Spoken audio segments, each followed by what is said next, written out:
there were a few tech players that came out a few years ago, and they were talking about how what they were doing was transformational, and so many other companies were doing that already. So getting a load out on a board and having a carrier accept it as quick as possible, that's not transformational. And I think the leaders in technology are going to be the ones who can get to the owner operator. So when you look at 96% of all truck companies have less than 10 power units or less, that's a stat that is very difficult. Our industry is not only fragmented across brokerage, across customers, but more so against the carrier side. And there's a rise and fall in the markets continuously.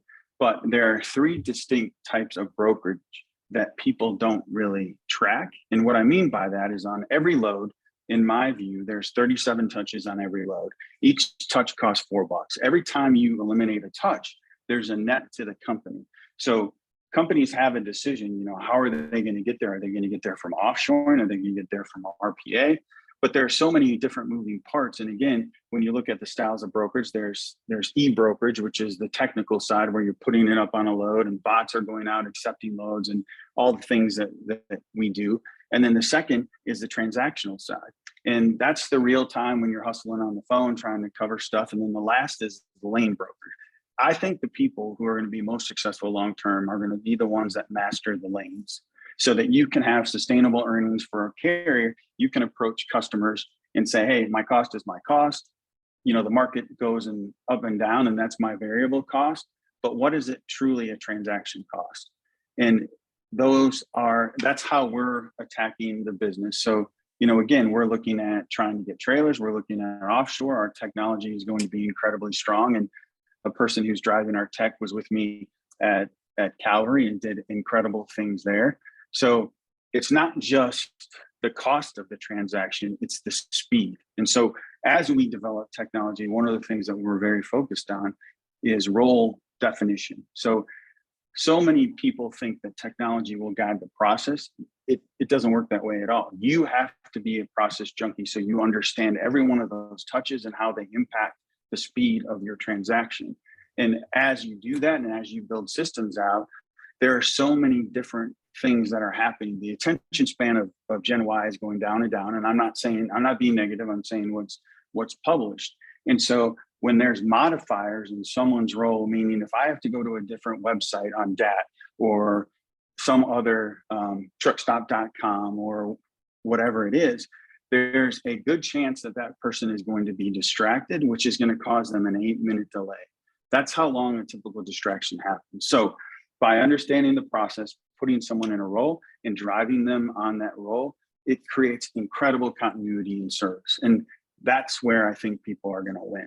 And that's where I'm spending most of my focus long term. Hey, this is Paul from Freight Caviar, and you're listening to the Daily Freight Caviar Podcast, where I interview people from the logistics industry on freight tech, outsourcing, and other interesting topics. If you want to check out more Freight Caviar content, go to freightcaviar.com. Welcome, everyone, to another Freight Caviar Podcast. Today, we have Bob King. Bob King is the CEO of Sage Freight. Thank you, Bob, for taking the time to be on today's show. Thanks for having me on. I appreciate it. Definitely. So this is Bob's first podcast. I'm very glad that he decided to be on the Freight Caviar one. And we just had a 40-minute conversation, and Bob has a fascinating life that I would love to share with everyone. And Bob could definitely tell us a lot about his past and what he plans on doing, along with what it takes to be a leader. So Bob, if you could introduce yourself and tell us your past experiences in logistics, how you got to become the CEO of Sage. Okay. I went to college at University of Wisconsin. My degree's in global security, and I emphasized on nuclear warfare. So I was in the Marine Corps, and while I was at the Marines, I ended up getting hurt and broke my back. And so I had to figure out what I was going to do with my life. And I applied at C.H. Robinson, and I applied in the Minneapolis office. At the time, I had a girlfriend up there. And the person said I was too aggressive, so they sent me to Chicago.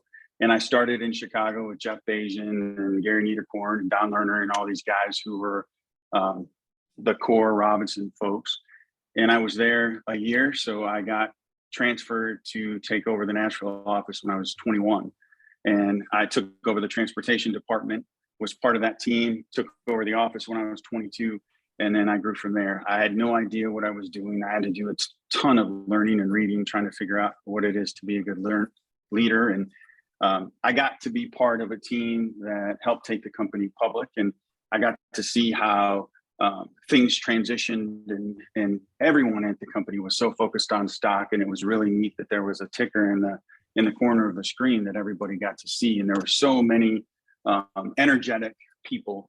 And when Robinson went public, over 100 people became millionaires. And the energy that the company had was fascinating. It was amazing. And so I worked there a total of 13 years. Another thing that I got to do is I was part of the ABH acquisition, and I went into ABH as a Arthur Anderson team member and got to see Jeff Silver and Paul Loeb and the type of company that they were building. And it was completely different from the way that Robinson led. So one was more of a network leadership style, and the other was a hierarchical.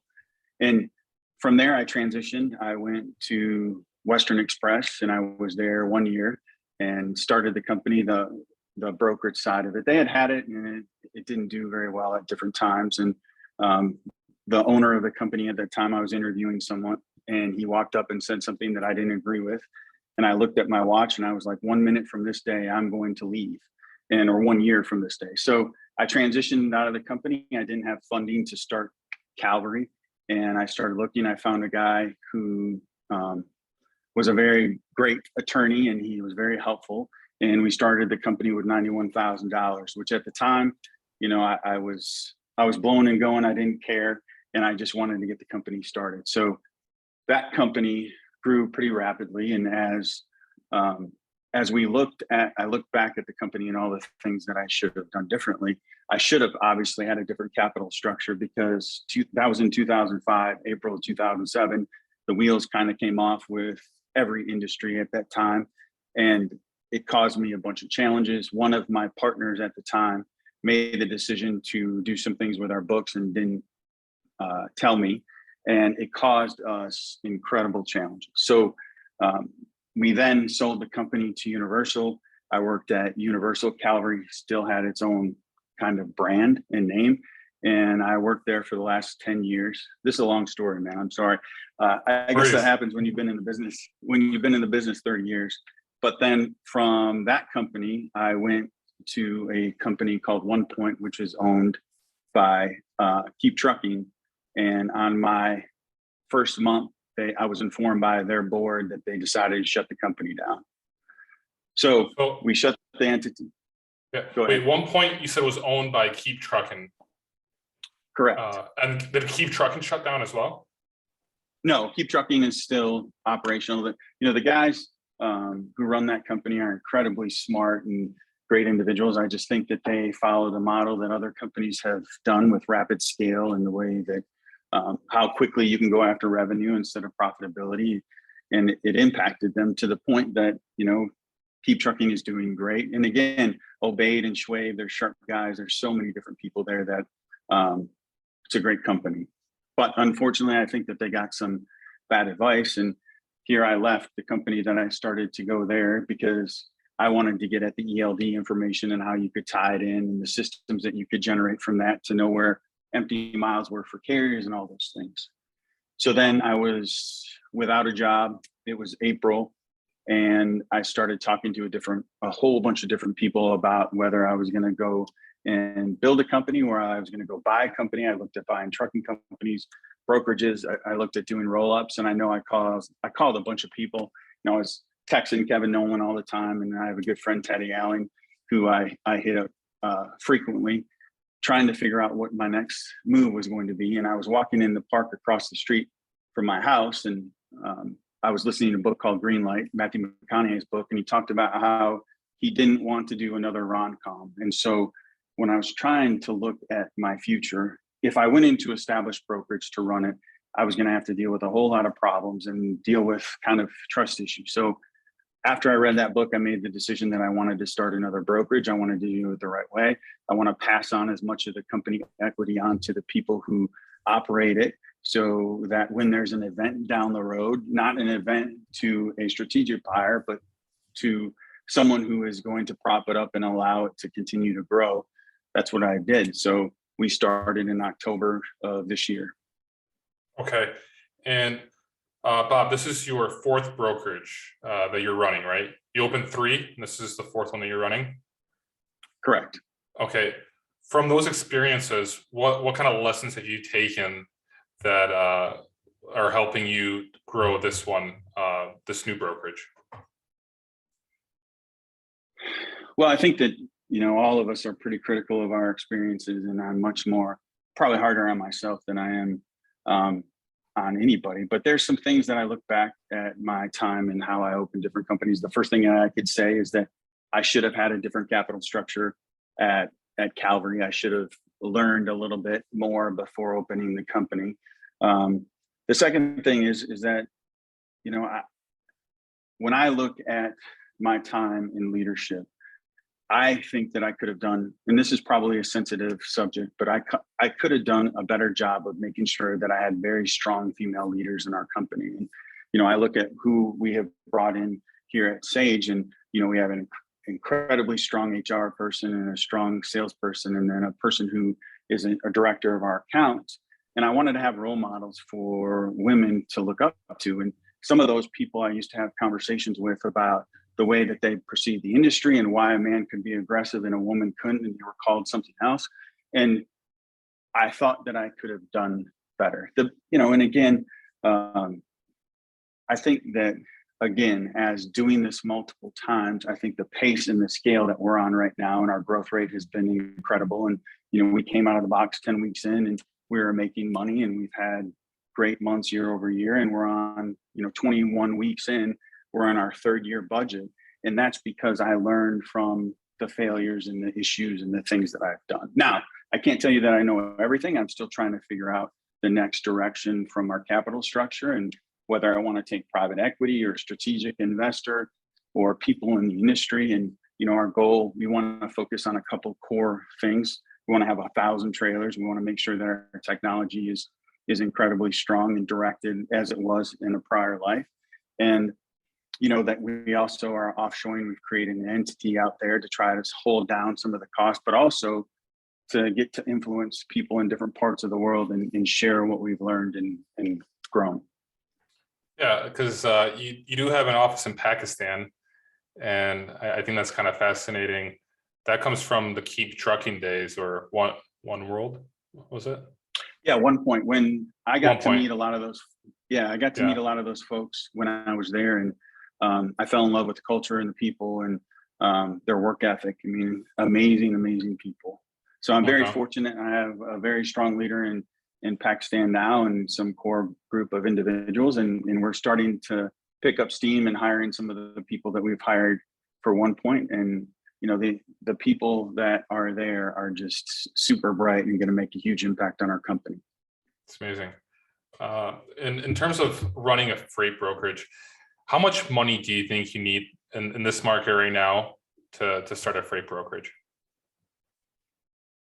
It depends on the scale and what the trajectory that you're looking to do. So I took as little amount of money as I could, but I lined up additional capital if I needed it at a different rate. So I didn't have problems raising money. My problem was I wanted to raise money at the right valuation, and again, so that I could pass it on. I mean, if you're going to build a company with less than $1 million, you're going to run into some challenges. And we've been on this tear and this incredible growth rate, but our MC number just hit 4 months, which means it's a brand new MC number.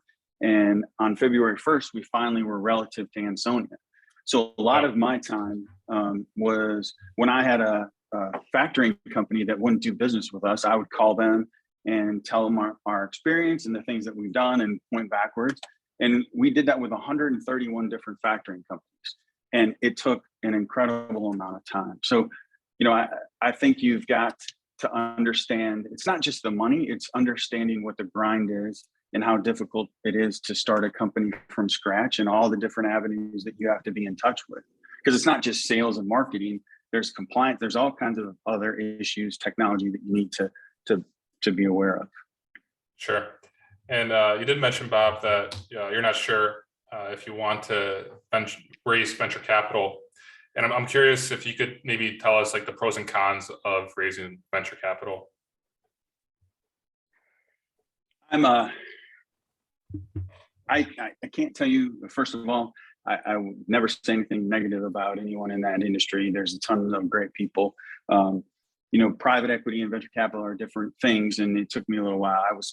I was working with some guys at M33 who are incredible individuals, incredibly bright. They get the industry, but I just think you need to understand who you're getting in bed with and what their objective is. And right now I'm reading a book called Super Pumped, and it just talks about how the CEO of Uber went through all these different innuations of getting their capital structure right.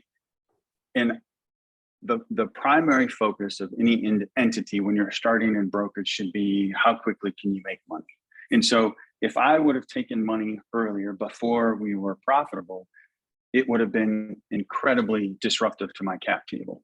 So we made the decision to step back and focus on getting profitable, because even though, I led 4 different companies, our pre-evaluation money is incredibly expensive because it looks at you, it looks at your team, but it all means nothing because you don't have an entity, you don't have any revenue.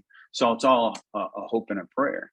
And that is where I learned from my mistakes, is that my first focus is making sure that we're cash flow positive. And we did that in 10 weeks. That's amazing. Okay. So moving forward, you did tell me before we started recording about 5 core books that you were made to read. Was this at Calvary, or which company was that at? Yeah, at Calvary, in order for someone to go on the commission, they had to read 5 books. And after that, you had to continue to develop yourself, depending on what channel you went, whether you went sales or operations.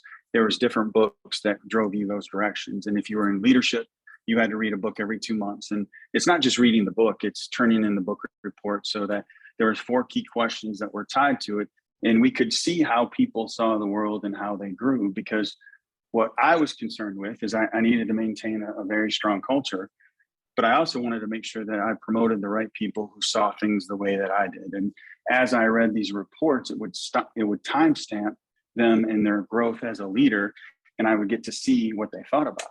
So, some people I could tell that they were just doing it to do it and didn't really embrace it. But what I was looking for in those reports was vulnerability and transparency of who they really were, because that's some of the key ingredients that I think you need to have in order to lead any team.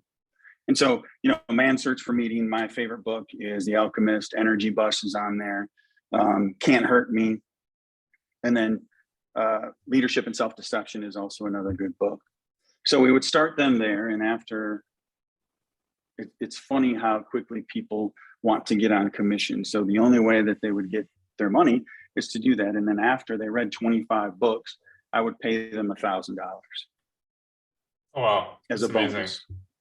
I love that. We had 8,300 reports turned in, and it got to the point at times I was just overwhelmed with the number of reports, but I could learn so much about the people at such a great level, because young people today, sometimes this is the way that they're really tied into expressing themselves. Sure. And so I could see a whole different side of them.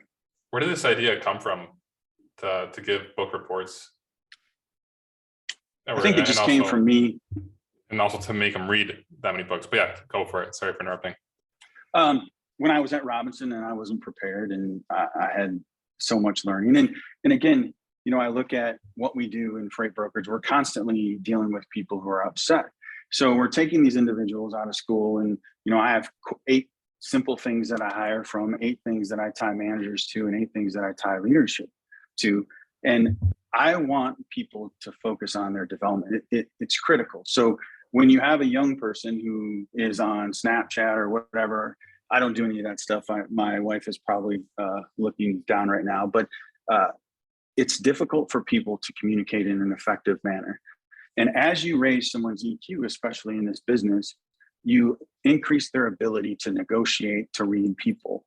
And we're all poker players, whatever role you're in. We play poker every single day. We're making a promise to a shipper that we can move a load, but we're doing it with people who aren't prepared to do that. And the growth that it takes, it doesn't, every generation says the last generation is not as good as theirs. And I'm not saying that at all, but there's never any harm in someone learning, because there's IQ that everyone has. There's EQ, which is constantly a struggle, and ego is always alive. There's acquired intelligence, and that's what I was focused on. And the last one is technical intelligence.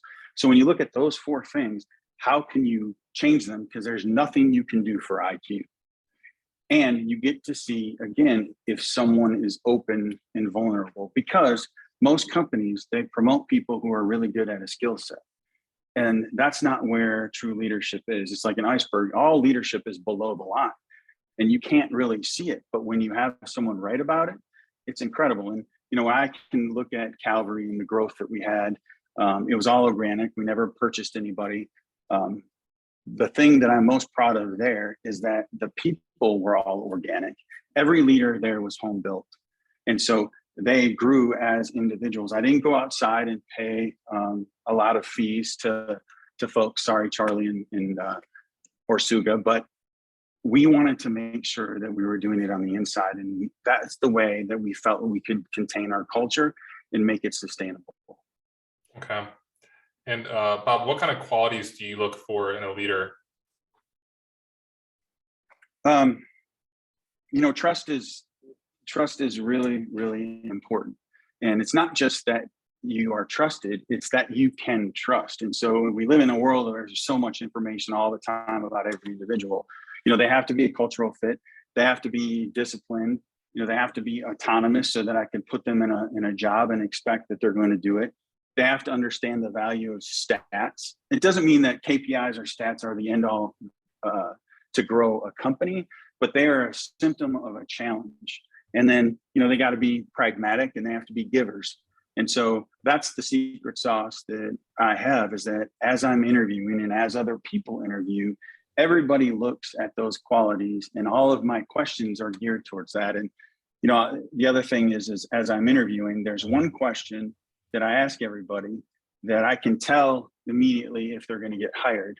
And that's, what are your favorite movies? Give me 3 of your top movies. Because, and why this is important, is that, again, we live in a world that so much is talk. I believe in acta non verba, which is actions without words. I don't care what you say.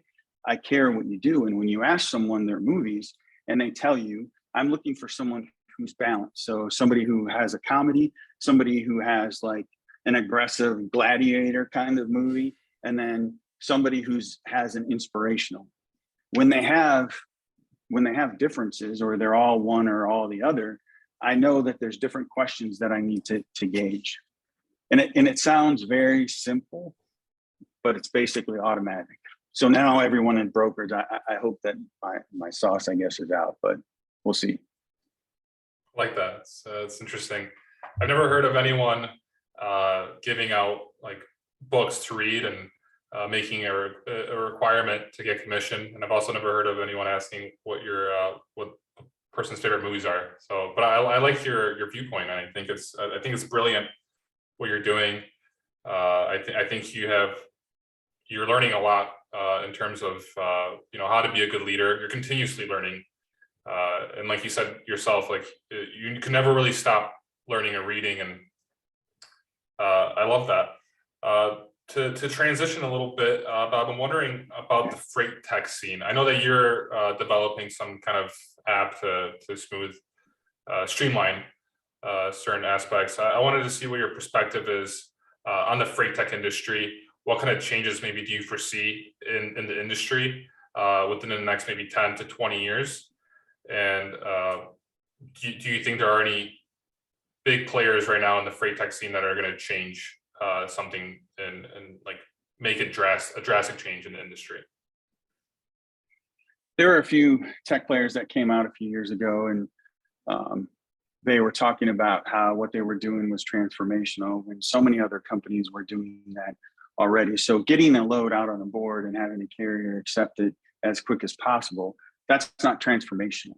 And I think the leaders in technology are going to be the ones who can get to the owner operator. So when you look at 96% of all truck companies have less than 10 power units or less, that's a stat that is very difficult. Our industry is not only fragmented across brokerage, across customers, but more so against the carrier side. And there's a rise and fall in the markets continuously.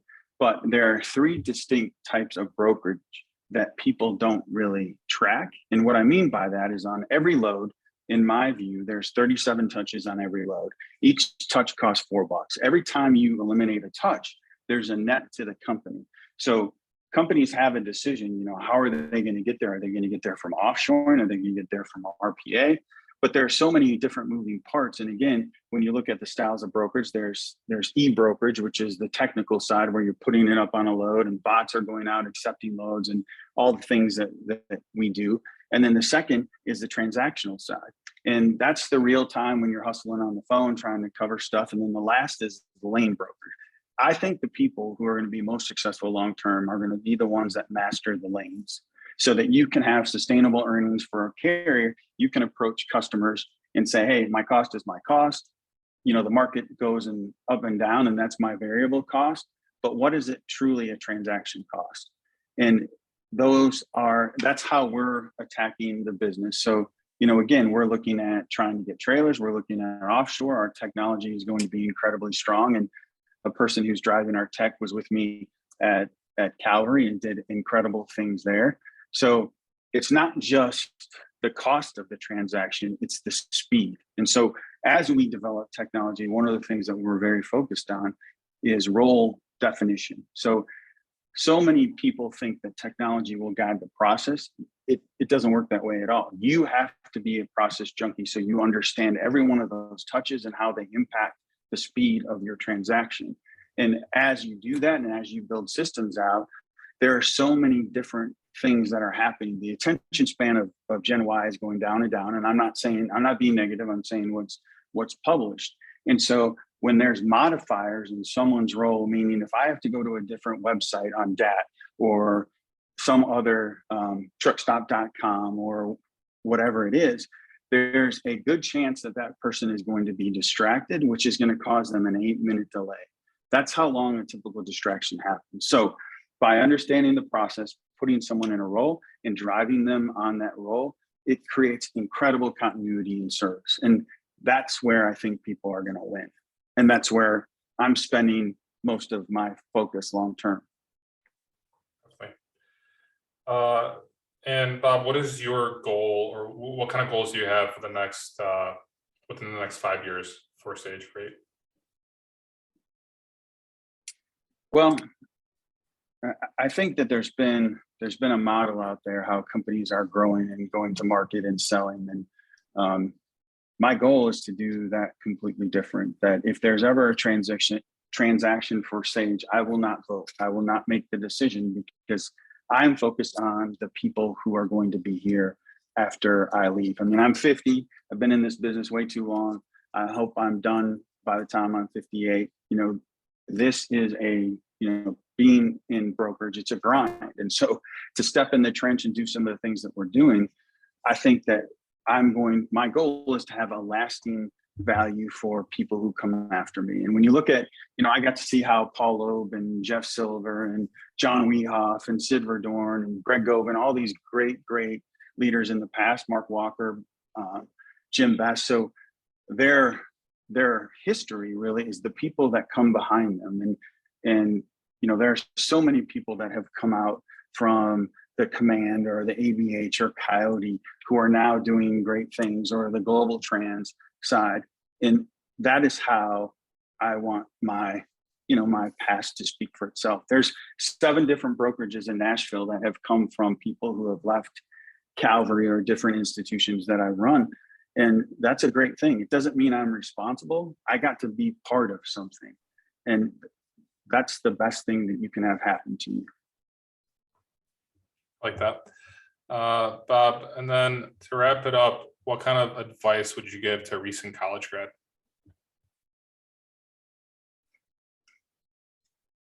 Well, the first thing I tell people all the time is that you have to be a person who is focused on your development, and that experience, just because you know something or you think you know something, doesn't necessarily translate into dollars. The other thing is that in brokerage and in life, you have to be mentally strong. And there's things that happen along the way that derail you and who you are. And when I was at C.H. Robinson, I went through a divorce at the time, and I kind of had a very, very hard time through that process. And no one at Robinson really knew. And, I made some decisions to leave that I wish I didn't make. And so that's why I'm so focused on meeting with people every 6 months to see where they're at. And everybody has a past. Everyone has a voice that comes in their head when they're in troubled times. And, the market's great. Everyone is a great, amazing leader right now. But when things get tough, that is when you get to see someone's mettle. But that's also when you get to see how mentally strong they are and what they can deal with. And as a leader in any industry, that's when people falter. So you create all this bad energy that comes out throughout your day. I mean, you have stuff that's happening on your life outside. You have stuff that's happening in your work life. And most people don't have an avenue for that energy to come out. And that energy, whether you like it, it's going to come out in, drugs, alcohol, porn, whatever it is, it's going to fester and find a way out unless you're dealing with it in an appropriate manner. And again, we're taking young people who've never really had to negotiate, and we're throwing them in a trench, negotiating and dealing with problems, whether it's the customer or not. We are causing those individuals to go through duress. And it's up to us, the people who are leading these entities, to get to know our folks and help them through the process and as they struggle. And, there's a person recently who OD'd, who I used to work with, and I went through some things and he went through some things, and we made the decision to part ways. And I question if I could have done more. I think that I did everything that I could have. But again, we have the obligation to touch people in a positive way and make a lasting impact on them. And I think that, hopefully that's what I've done. And hopefully I do more good than harm in my long-term career, and that the people of Sage make incredible headway along the way and make a positive impact on people. And that's what it is. I mean, we are in a tough industry. And if a shipper's having a bad day, or a carrier or a driver's having a bad day, and we create a little light, we put some good energy in a time when, it's filled with bad. Bob, I'm a little bit shocked as to how of an amazing person you are. I wasn't expecting so much, and you've been through a lot because you've been in the industry for 30 years now, and you've started at CH. You saw the acquisition of American Backhaulers, CH Robinson going public, and I think that's fascinating. From there you went on to Calvary. This is your third brokerage that you're starting. I hope you crush it, and I'm rooting for you guys, because I really enjoyed our call. And if you have anything else to say right now for the audience, go for it. If not, this is a wrap. No, I appreciate you bringing me on, and I've done a poor job of networking in the past, and I'm grateful for your time, and hopefully what I say will impact somebody in a positive way. And that's what this business is about, because there's so many bright, intelligent people. And as I was trying to figure out what I was going to do, so many people were so helpful. People who are competitors were doing all that they could to help me line up my next gig, which I don't know if that's a normal thing. I don't think so. So there's this, not rivalry, but more of a sense of belonging for people who have been in this industry a long time. And I hope that we do the right things and change the name and the verbiage of the way that brokers are perceived. And again, thank you for having me on. Okay. Well, thank you so much, Bob. Thanks for tuning in to the Daily Freight Caviar Podcast. If you enjoyed the podcast, or if you didn't, leave a review. Let me know what you think. I appreciate any feedback. If you'd like to have more Freight Caviar content, go to freightcaviar.com and subscribe to my email newsletter.